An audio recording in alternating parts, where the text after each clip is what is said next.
To சுடு தண்ணி. இன்னைக்கு நம்ம வீடியோவில் நல்ல சூப்பரான கிறிஸ்பியான மொறு ரவா தோசை தான் பார்க்க போகிறோம்.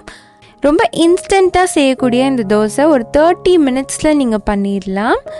ஒரு ஹோட்டல் ஸ்டைல் ரவா தோசை எப்படி பண்ணுறதுன்னு பார்க்கலாம். இதோட இன்க்ரீடியன்ஸை நான் டிஸ்கிரிப்ஷன் பாக்ஸில் கொடுக்குறேன். இப்போ வாங்க சேர்ந்து சமைக்கலாம். ஃபஸ்ட்டு இதுக்கு நம்ம பேட்டர் ரெடி பண்ணிடலாம். அதுக்கு 1 கப் மைதா, 1 கப் அரிசி மாவு, 1 கப் ரவை சேர்த்துக்கோங்க. கூடவே 1 டீஸ்பூன் உப்பு, 1 டேபிள் ஸ்பூன் பச்சை மிளகாய், 1 டீஸ்பூன் இஞ்சி, 1 டேபிள் ஸ்பூன் முந்திரி பருப்பு, 1 டீஸ்பூன் சீரகம், 1 டீஸ்பூன் மிளகு, 1 டீஸ்பூன் சர்க்கரை, 1/4 டீஸ்பூன் பெருங்காயத்தூள், இது எல்லாமே சேர்த்துக்கோங்க. கூடவே 4 கப் தண்ணி சேர்த்துக்கிறேன்.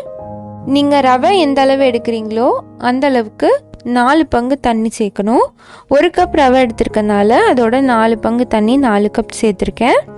இப்போ இதை நல்லா கட்டி இல்லாமல் மிக்ஸ் பண்ணிக்கலாம். இப்போ இதில் கொஞ்சமாக கருவேப்பிலையை கட் பண்ணி சேர்த்துக்கிறேன்.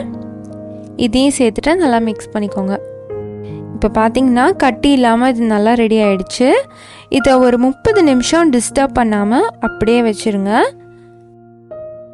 அப்போ தான் இது நல்லா ஊறும். இருக்கட்டும்.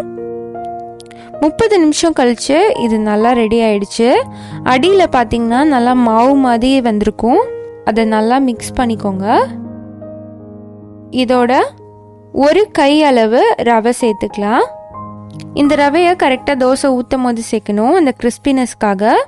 கூடவே 1 கப் அளவு தண்ணி சேர்த்துக்கலாம். ஏன்னா இப்போ இந்த பேட்டர் கொஞ்சம் கெட்டியாக இருக்கும்.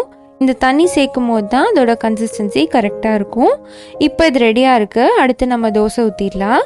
கல்லை நல்லா சூடாக வச்சுக்கோங்க. ஒரு தடவை இந்த பேட்டரை இப்படி மிக்ஸ் பண்ணிட்டு நம்ம டைரெக்டாக ஊற்றிடலாம். வெளியேருந்து ஊற்றினீங்கன்னா நல்லா ஓட்டையாக சூப்பராக வரும், ஹோட்டல் தோசை மாதிரி. பாருங்கள் எவ்வளோ சூப்பராக வந்திருக்குன்ட்டு. இதில் கொஞ்சம் எண்ணெய் சேர்த்துக்கலாம். ஊற்றும் போது இது நல்லா ஹை ஃப்ளேமில் வச்சுக்கோங்க. அப்போ தான் இந்த ஓட்டையாக வரும். அதுக்கப்புறமா நீங்கள் சிம் பண்ணி வச்சுடுங்க. ஏன்னா இது ரொம்ப நேரம் அடுப்பில் இருக்கும் போது தான் நல்லா கிறிஸ்பியாக இது குக் ஆகும். நான் ஃபாஸ்ட் ஃபார்வர்ட் பண்ணி காமிச்சிருக்கேன். பாருங்கள் இது எவ்வளோ அழகாக கலர் சேஞ்ச் ஆகுதுன்ட்டு.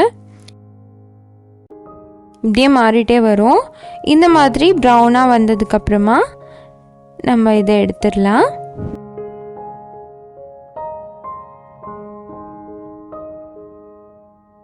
நம்மளோட கிறிஸ்பியான ரவா தோசை சூப்பராக ரெடி ஆகிடுச்சு. நிஜமாவே இது ஹோட்டல் தோசை மாதிரி பிரமாதமாக இருந்துச்சு. இதோட கொத்தமல்லி சட்னியோட சர்வ் பண்ணுங்கள். ரொம்பவே அட்டகாசமான காம்போ. கொத்தமல்லி சட்னியோட லிங்க்கை நான் டிஸ்கிரிப்ஷன் பாக்ஸில் கொடுக்குறேன், செக் பண்ணிக்கோங்க. இந்த மாதிரி ஒரு அசத்தலான தோசையை இன்றைக்கி உங்கள் வீட்டில் ட்ரை பண்ணி பாருங்கள். இந்த ரெசிபி செஞ்சு பார்த்துட்டு எப்படி இருந்துச்சுன்னு கமெண்ட் பண்ணுங்கள். இந்த வீடியோ உங்களுக்கு பிடிச்சிருந்தா லைக் பண்ணுங்கள். சுடு தண்ணி சேனலை சப்ஸ்கிரைப் பண்ணுங்கள்.